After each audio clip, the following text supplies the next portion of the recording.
За бүгд хамтдаа Лук номын 11-р бүлгийн 33-аас 35 дахь ишлэгийг уншъя. 36 хүртэл уншъя. Лук 11-ийн 33-аас 36.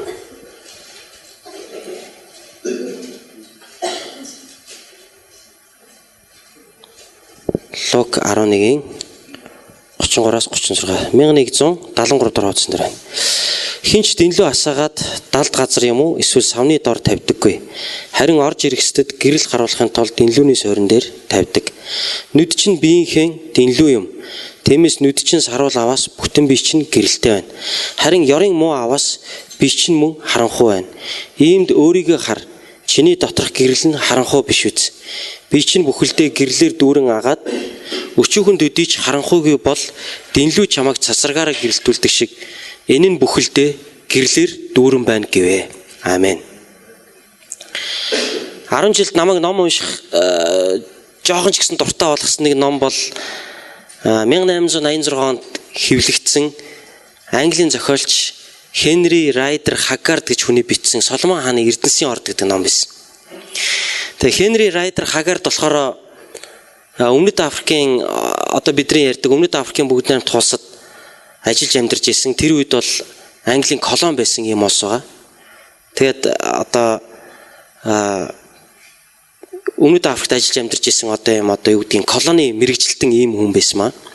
Тэгээд Өмнөд Африк улсад бол англичууд маш их одоо зааны ясны эрэл хайгуул хийдэг, заан агнадаг, эсвэл одоо алмазын ордны эрэл хайгуулд ингэж маш их явдаг байсан учраас тухайн үеийн одоо алмазын араас явж байгаа хүмүүст одоо мессеж өгөхийн тулд ер нь эд баялаг гэдэг бол эцэстээ хүний амьдралыг сэтгэл хангалуун болгож чаддгүй шүү гэдэг зүйлийг одоо ойлгуулахын тулд энэ зохиолч Соломон хааны Эрдэнэсийн орд гэдэг номыг биччихлээ.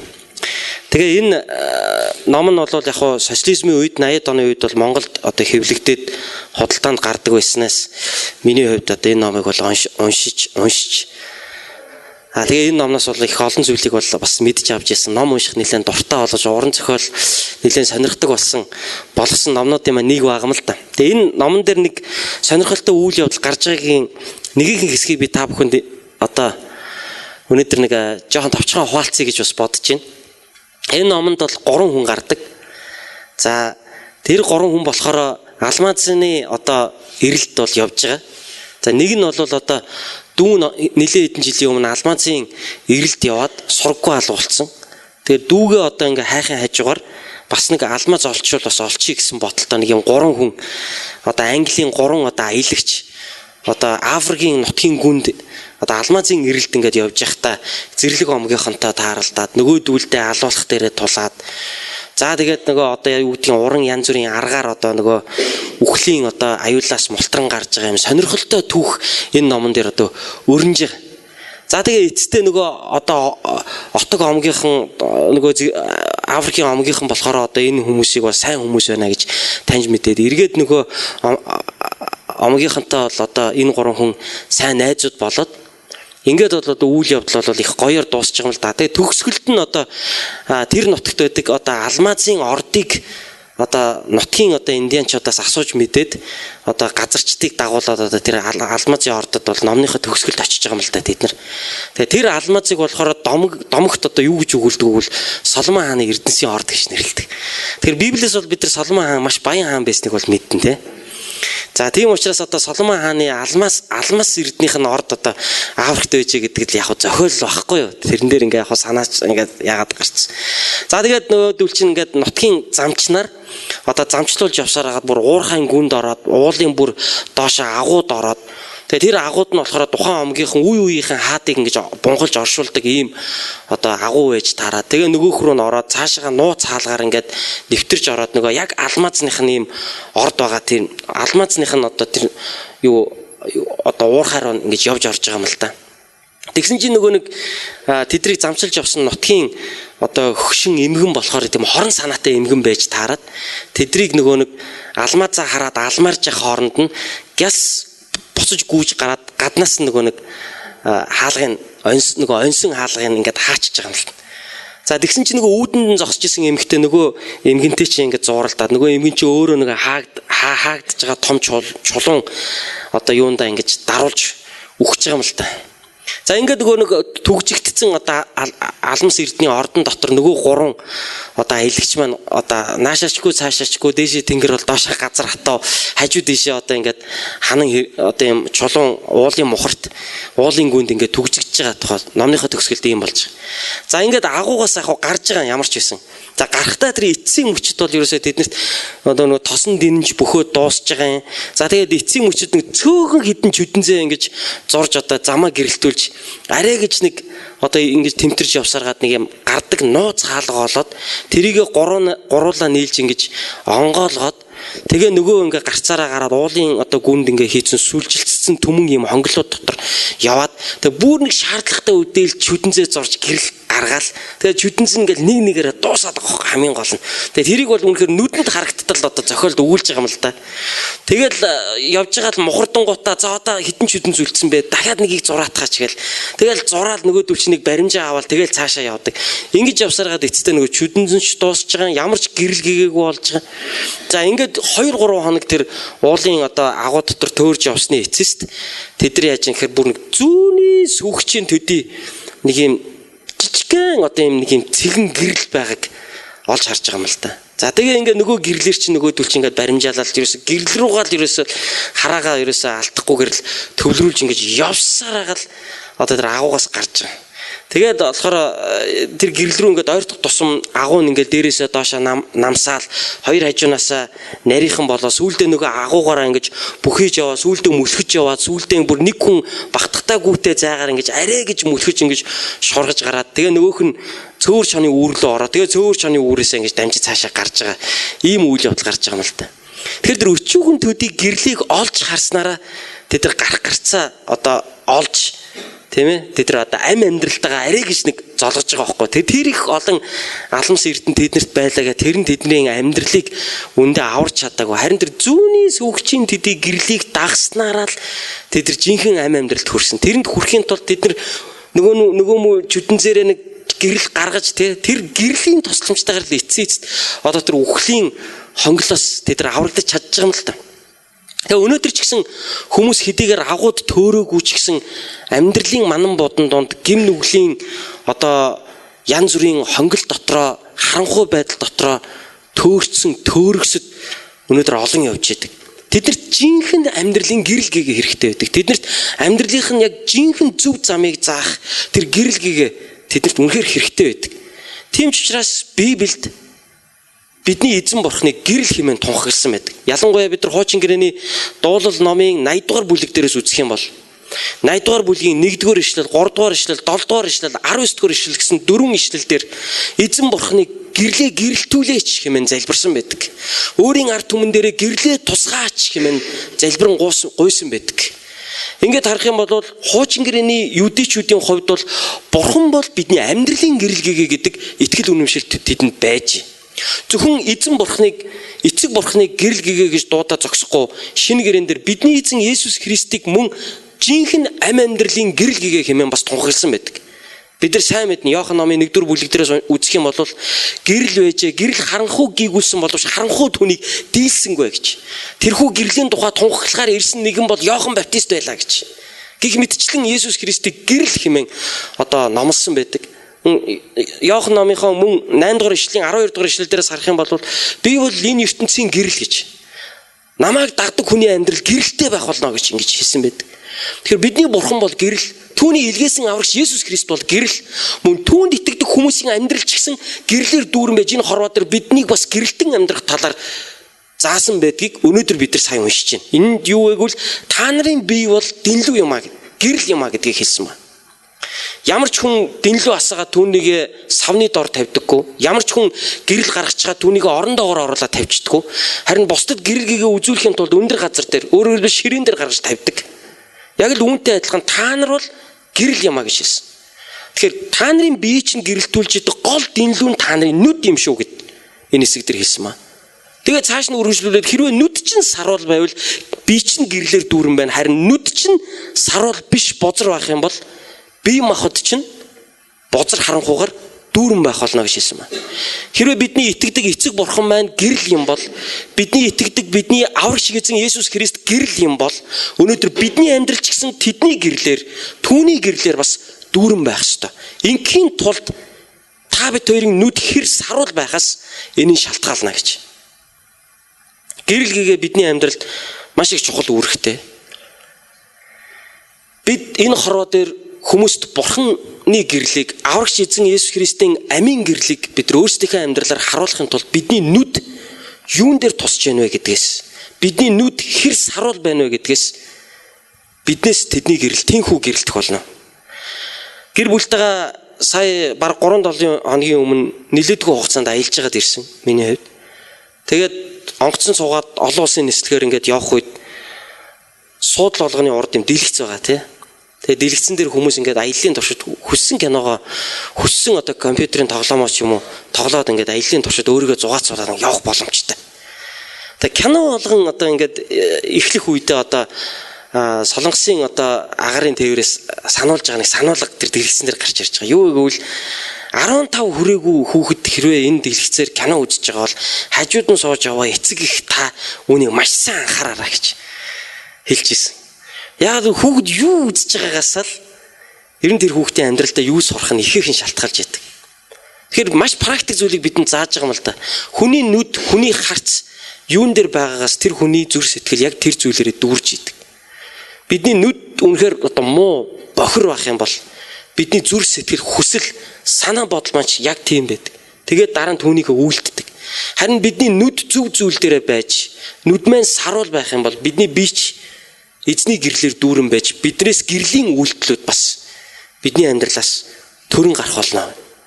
Тэгэхээр өнөөдөр та бид хоёрын нүд хаана байгаа юм бэ? Юун дээр тусдаг юм бэ? Бидний харцыг болох олон зүйлийн хорвоо дээр байгаа. Бидний нүдийг эзэн бурхнаас минь холдуулах олон одоо уруу татлагууд, бэрхшээлтэй зүйлсүүд бидний амьдралд эргэн тойронд маань бол олон байж идэг. Бид эзэн дээр хараагаа төвлөрүүлэх үед бид эзний гэрлэр бидний бие махбод дүүрэн байх болно гэж. Гэтэл номын 34-р бүлгийн 29-35 дахь ишлэгийг унших юм бол Юудэшүүдийн Израильчуудын агуу удирдагч Мөсе олон одоо өдрөөр ууланд гарчид бурхантай уулздаг байсан түүхүүдийг бид нар уншиж байгаа Гитлэл номноос. За ялангуяа 34-р бүлгийн 29-35 дахь ишлэл дээр бол Мөсе бурхантай уулзаад бууж ирэхгүй түүний нүүр гэрэлтээд бууж ирдэг байсан талаар бид нар хардаг. Тэгээ Израильчууд тэр бурхны алдрын тэр одоо тусгал болсон Мөсегийн нүүрнээс гэрэлтэж байгаа тэр гэрлийн бүр ингээ харж чадахгүй. Наадхыгаа та бүтээж өгөөч гэж гуйдаг байсан. Тэгээ Мөсеяс ард түмэнд бурхны үгийг дамжуулсныхаа дараа нүрээ ингээ бүтээлгээр бүтээгээд тэгээд эргээд ууланд гарах үедээ бүтээлгээ аваад очиод эзэнтэй уулздаг. Эзэнтэй нүрээрээ тулан уулздаг. Эргээд буугаад ирэхэд түүний нүр дахин гэрэлтэн бууж ирдэг байсан маань. Ингээд тэрээр гэрэлтсэн нүртэйгээр эзний яруу алдрын үгийг Израилийн ард түмэнд дамжуулсныхаа дараагаар дахин нүрээ одоо бүтээж майхандаа байжгаад дахин уул руу гараад эзэн бурхантай уулздаг байсан. Тэгэхээр Мөсегийн хувьд бол үнэхээр эзний алдрын туяа түүний нүрэнд шингэтгэл бурхантай уулзж исэн байна. Түүний алдрын гэрэл гэгээ түүний нүүрнээс цацартал тэр хараагаа бурхан дээр тавьж бурхныг сонсож бурхны үгэнд тэр анхаарлаа хандуулж эзэн бурхны оршихуйд байсан байна. Тийм учраас эзэн бурхантай ойр байж эзэн бурханд хараагаа төвлөрүүлж эзэн бурхны үгийг сонсож эзэн бурхантай нүрээрээ уулзсан хүний амьдралаас өөрийн ирэхгүй бурхан өөрөө гэрэлтэж исэн. Өөрийн ирэхгүй бурхны суу алдар түүний үг ярианаас түүний нүур байгаа байдал хамаг юмнаас нь туяаран гэрэлтэж исэн. Эзнийг хардаг, эзэн дээр харцаа тогтоодог хүний амьдралаас эзний үг урсан гардаг. Яагад бол тэр эзэнтэй уулздаг учраас, яагад бол тэр эзний үгэнд анхаарлаа хандуулдаг учраас тийм хүний амьдралаас эзний үг босод руу урсан гардаг. Тийм хүний амьдралаас эзний алдрын туяа гэрэлтэн харагддаг байна. Хаад 2 дугаар хаад номын 6 дугаар бүлгийн 13-аас 23 дугаар ишлэгийг унших юм бол Илиша Дотан гэдэг хотод байсан. Тэр үед Израилийн хааныг одоо цаанаас нь одоо саппортлж бидний эсрэг одоо тэмцүүлээд байгаа гол хүн нь бол энэ иш үзүүлэгч юмаа гэдэг Арамын одоо цэргүүд Илишаг барьж аваад алчих юм бол энэ Израильчууд бидний эсрэг тэмцэж чадахгүй гэж бодоод Илишаг тэд мөрдөн мөшгөжсэн. Тэр үед Илиша Дотан гэдэг хотод байсан. Тэгэхээр Арамын айрам хурж ирээ тэр хотыг бүр ингээ бүсэлчихсэн байсан. Тэгвэл Илишагийн зарц Гехаз биш. Гехазын дараагийн зарц. Өглөө эрт тосоод гэрээсээ гарсан чинь хотыг ингээд тэр чигээр Арамын айрам ингээд бүсэлчихсэн байгааг хараад Илишагийн зарцад үнэхээр айсан байгаа. Тэгээ багштай хэлсэн ба эзэнтэн минь энэ олон одоо цэрэг морин цэргүүд одоо бидрийг ингээ бүсэлсэн байж тээ гэж ингэж хэлсэн. Тэгэхэд Илиша зарцын төлөө залбирсан ба. Юу гэвэл эзний одоо цэрэг үүнээс ч илүү хүчтэй гэж. Түүнийг нь харуулахын төлөө залбирахуд түүний зарцын нүд нээгдэн харах үед Арамын армийн одоо тойргийн гадуур дахиад нэг тойрог байгааг одоо жинхэнэ одоо сүнслэг мэлмигээр олж харсан. Тэрний юу гэвэл галт морин цэргүүд тийм ээ. Одоо Арамын арми ингээ бүсэлчихсэн байгаа байдлыг бол харж ирсэн.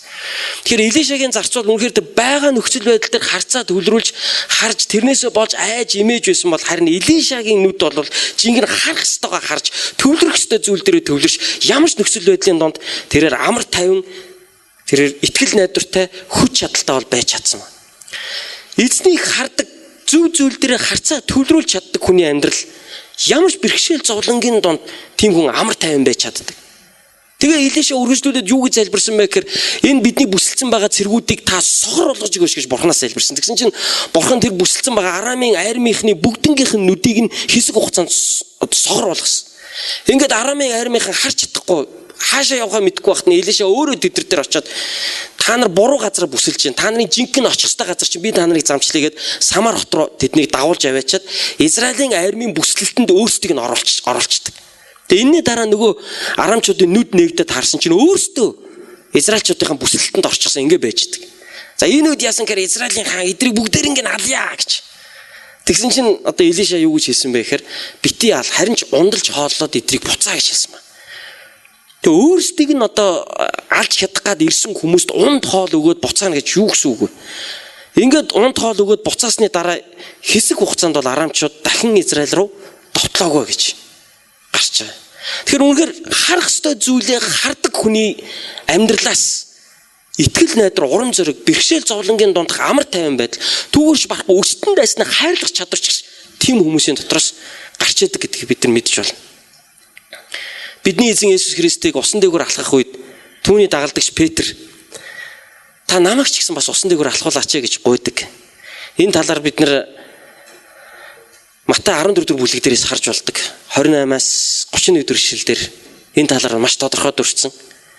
Тэгээд Петр усан дээгүүр алхаад эзэн рүү ойртох үед одоо шуурга гардаг талаар бид нар уншдаг тийм үү. Харин шуургыг харах үедээ Петр яасан гэхээр үнэхээр одоо сандарч одоо живж эхэлдэг. Тэгээ эзэн минь намайг авраач гэж гуйхад Есүс тэр үед гараас нь бариад өчүүхэн итгэлтэн минь гэж түүнийг хэлсэн. Тэгээ тэр эзнээс хараагаас салгах үед тэр шуургыг харах үед айцтай автцнаасаа болж тэрээр живж эхэлсэн байна. Бурхны хүмүүсийн нүд юун дээр байгаагаас шалтгаалan тэдний амьдрал үйлчлэл эзнээс дүүрэн байсан. Бурхны хүмүүсийн харц юун дээр байгаагаас шалтгаалan тэд эзний ажлуудыг өөрийнхөө ард түмний дунд хийж исэн байна. Өнөөдөр та бид хоёрын нүд юун дээр байгаагаас шалтгаалan саруул эсвэл бохир байхын шалтгаалan үүнээс шалтгаалan та бид нар энэ нийгэмдээ эзний алдрыг гэрэлтүүлэн харуулах гэрэлт нэлүү байж чадах хэсэг нь үүнээс шалтгаалдаг. Тиймээс ахын дүүсээ би та бүгдийг уриалж байна. Таны харц өнөөдөр тунгалаг байна уу? Эсвэл бохирдсон байна уу? Таны хараа саруул байх аваас таны бие гэрлэр дүрэн байх бол харин таны хараа бохир байх аваас таны доторх харанхуй үлэмж их болно. Бид бол гэрлийн хүүгүүд учраас бид гэрлийн амьдралаар амьдрах ёстой. Үүний тулд бидний хараа саруул байх ёстой. Үүний тулд бидний хараа эзэн дээр, эзний үг дээр, эзэнд итгэх итгэл найдвар дээр байх ёстой юм аа. 90-ад оны дондор увс руу явсан Мятын нэг онгоц сүрж исэн. Та нарын зарим нь энэ бос явдлыг сайн мэдж байгаа. Нэг л залуу амтай голтой үлдчихсэн шүү дээ. Имлэгт тэр залуу маш олон сараар хэвтэж имчлүүлж иж арай гэж нэг хөл дээрээ босчихсон. Сонин сэтгүүл тухайн үеийн радиогоор зөндөл ярьж исэн ба. Тэр үеэс хойш хэдэн сарын туршид хөдөө орон нутг руу онгоцоор явж байгаа хүмүүс маш их айцтай байсан. Үнэхээр айцтай байсан. Манай үрдийн ээж шуулганаас нэгэн авралын зар тараагч завхан байдаг хөлөө баян онгорлоо байдаг хөлөө онгоцоор ниссэн. Тэгсэн чинь онгоцон сууж авсан бүхэл хүмүүс маш айцтай байсан. Ялангуяа хажуугийнхан сууж авсан их бүр ингэ чичрээд исэн гэж байгаа байхгүй. Бүр айгаа чичрээд исэн гэж. Тэгээ бүр ингэ айжаастаа гинт банаа нөгөө цуглаанаас илэгдэж байгаа орлын зар тарагчийг харснаа. Гэ чи ягараа энэ 50 байдгийг гэж асуусан байна. Тэгсэн чинь би ч одоо бурханд итгэдэг болохоор одоо 50 байгаа штэ гэж хариулсан гинэ товчхон хариулсан. Тэгсэн чинь тэр их юу гэж хэлсэн гэхээр бурхантай хүн сайхан юм аа гэж хэлсэн гэж. Тэгэхээр эзэн дээр хараагаа тавьсан хүний зүрх сэтгэл ам амьдралын гэрэл гэгээр дүүрэн байгаа. Тэр гэрэл гэгээг хажууд нь байгаа хүн өөрийн ирэхгүй харж байгаа. Чи яахаараа ийм байгаа юм бэ гэж. Яагадгүй түүний хараа тунгалах байсан. Яагадгүй тэр юунд итгэж найдаж, юун дээр төвлөрөх ёстойгоо тэр ойлгож ирсэн. Тэр юун дээр өөрийнхөө итгэл үнэмшлийг тавьж тэр хинд итгэж найдаж тэр хэнийг дагах ёстойгоо тэр мэдчихсэн ба. Тиймээс ахын дүүсээ бүгдээрээ хамт эзэнд өөрсдийнхөө харааг тавьж бүгдээрээ эзний гэрлэр дүүрэн амьдарцгаая гэж би та бүдтэйг уриалмаар байна. 1700-аад оны үед Америк улсыг үндэслэсэн эцгүүд гэж яригддаг хүмүүсийн нэг Бенджамин Франклин гэдэг хүн байсан. За энэ хүн бол одоо Америкийн нэгдсэн улс байгуулагдах хоёр одоо чухал тунхаг хүчигт одоо гар бие оролцож гарын үсгээ зурсан юм хүн байдаг. Нэгдүгээрх нь бол одоо Америкийн нэгдсэн улсын тусгаар тогтнолын тунхаг бичигт энэ хүний одоо гарын үсэг орсон байдаг бол хоёр дахь гарын үсэг нь одоо Английн колоничлын эсрэг тулалдахын тулд Францчуудаас тусламж гуйсан одоо тэр гэрээний одоо нот бичигт энэ хүний бас гар үсэг зурагдсан байдаг. Тэр Америкийн хувь заяаг шийдсэн хоёр том одоо бичиг баримтанд энэ хүний гар үсэг орсон гэдэг утгаараа Бенджамин Франклин бол одоогийн Америк улсын үндэслэсэн эцгүүдийн нэг гэж яригддаг. Юугаараа Бенджамин Франклин маш их танигдсан хүн байдаг вэ гэвэл энэ бол Христ итгэлт хүн байсан гэдгээр маш их танигдсан хүн байдаг. Энэ хүн Америкийн одоогийн маш олон одоо институтуудыг байгуулсан юм хүн ба. Гал командыг үндэслэн байгуулсан хүн. Одоогийн номын санг Америкийн нэгдсэн улсын том номын санг одоо үндэслэн байгуулсан юм хүн ба. За энэ хүн бол одоо юу гэдэг маш их олон зүйлсүүдийг зохион бүтээж нийгэмд одоо маш олон хэрэгцээтэй одоо эрдэм шинжилгээний лаборатори, номын сан, гал команд гэх мэт нийгмийн халамжийн олон одоо институтуудыг энэ хүн одоо бүтээн байгуулсан гэдэг утгаараа хэдтийн дэвсгэр дээр үлээ Бенджамин Франклины зураг байдаг. Одоо доллар дээр. Бенджамин Франклины амьдралдаа нэг чухал зүйл нь юу байсан гэхээр гудамжны гэрэлтүүлгийг бол Америкт анх үндэслэсэн хүн гэж яригддаг. Яг тэр түүний одоо амьдарч исэн годомж ер нь тэр үеийн годомж талбар маш их одоо хав харанхуй бохир шалбаагтай байдаг байсан учраас дээрэм тоонол маш их гардаг байж л дээ. Тэгээ энэ хүн асуудлыг одоо анх яаж одоо шийдэж эхэлсэн бэ гэхээр яг гэрийнхээ үүдэнд годомжинд яасан бэ гэхээр одоо нэг гэрэл гаргаж одоо тавьснаар одоо ажил бол анх эхэлсэн гэж. Тэгээд хөршүүд нь одоо бүгд түүнийг хараад дуурайгаад одоо хаалганыхаа урд одоо хүмүүсийн явдаг зам дээр одоо бүгдээрээ ингэж гэрэл зоож эхэлснээр тухайн үеийн одоо годомжны гэрэлтүүлэг эхэлсэн. Энээс болоод одоо хүчирхийлэл дээрэм тоонол годомжинд дах хүчирхийлэл дээрэм тоонолын тоо багасч ирсэн. Энээс болоод одоо хүмүүс одоо хохирч эндэгдэх юм уу янз янзын одоо аваар осол гарах энэ одоо зүйлсүүд бол маш их багасч ирсэн. Тэр гэрэл хаана нь тэнд муухай зүйл бага байдаг. Гэрэл хаана нь тэнд сайхан зүйл их байдаг. Тэгэхээр энэ хорвоогийн гэрэл байлгахаар эзэн та бид хоёрыг томилсон юм шүү. Энэ хорвоогийн гэрэл байлгаж эзний гэрлийг гэрэлтүүлж эзний яруу алдрыг дуурсгахын тулд эзэн та бид хоёрыг дуудсан юм шүү. Таны бие гэрлэр дүүрэн байна уу? Үүний тулд өнөөдөр таны хараа саруул байна уу? Матай номын 5 дугаар бүлгийн одоо 15 дугаар ишлэлдэр биеийн гэрэл гэсэн яг энэ хэсгийг одоо дурдсан ба. Тэгээ энэ ишлэлийн хам сэдвийг олоход гөмөн төвхтэй. Ягаад гэвэл сайн мэдээний ном ер нь түүгээр онцлогтой. Хам сэдвийг олоход их хэцүүгээр бичигдсэн байдаг. Ягаад гэвэл нэг хүн тухайн түүхийг нэг газар оруулаад бичсэн байхад нөгөө хүн бичгтээ тэрийг шал өөр хэсэг дээр оруулаад бичсэн байдаг. Тэгэхээр яг ямар үйл явдал болж байгаад Есүс энэ хэсгийг ярьсныг тогтооно гэдэг бол үнэхээр амаргүй байдаг. Хэрвээ бид биеийн гэрэл гэсэн энэ хэсгийг Матай номноос унших юм бол Есүс энэ сургаалыг уулан дээр заасан болж таардаг. Уулан дээр заасан сургаалдаа энэ хэсгийг оруулж заасан болж таардаг. Гэтэл бид нар Лук номоос унших юм бол энэ уулан дээр заасан хэсэгтээ ерөөс ямар ч хамаагүй хэсэг дээр энэ тухай яриа явцсан байгаа. Тэгэхээр энэ хэсгийн урд хойдох хэсгийг одоо хэсгийг тайлбарлахын тулд урд хойдох хэсэгтээ холбож тайлбарлана гэдэг их хэцүү, их өрөөсгөл болчиход байдаг. Бидний хараа саруул байна гэдэг нь тухайн хүний нүд эзэн дээр байх үгүйгээс, түүний үгэн дээр байх үгүйгээс, түүнд итгэж найдах, итгэл найдвар дээр байх үгүйгээс шалтгаалж болно гэдэгт бол би итгэж байна. Тийм учраас ахын дүүсээ бүгдээрээ ямар ч тохиолдолд энэ нийгмийн биднийг уруу татж байгаа уруу татлага, энэ их одоо капиталын давлгаа, энэ их одоо карьерийн араас хөөцөлдсөн өнөөгийн нийгэм өөрөөрөө карьераараа идэл чиргэлж байгаагаараа өөрийгөө одоо сайрхсан энэ одоо нийгмийн давлгаанд бид туугдан живхгүй тулд бидний хараа ямар ч тохиолдолд эзэн дээр байх ёстой, түүний үгэн дээр байх ёстой. Түүгээр бид дүүрэн байж ажил түүний үнний гэрлийг, түүний авралын гэрлийг, түүний амийн гэрлийг бид энэ дэлхий дээр цацраан амьдрах болно. Ингэснээр биднийг амьдрал, бидний бие түүний гэрлэр дүүрэн байх болно. Хамт бүгдээрээс өмнө залбирan гоцгаая.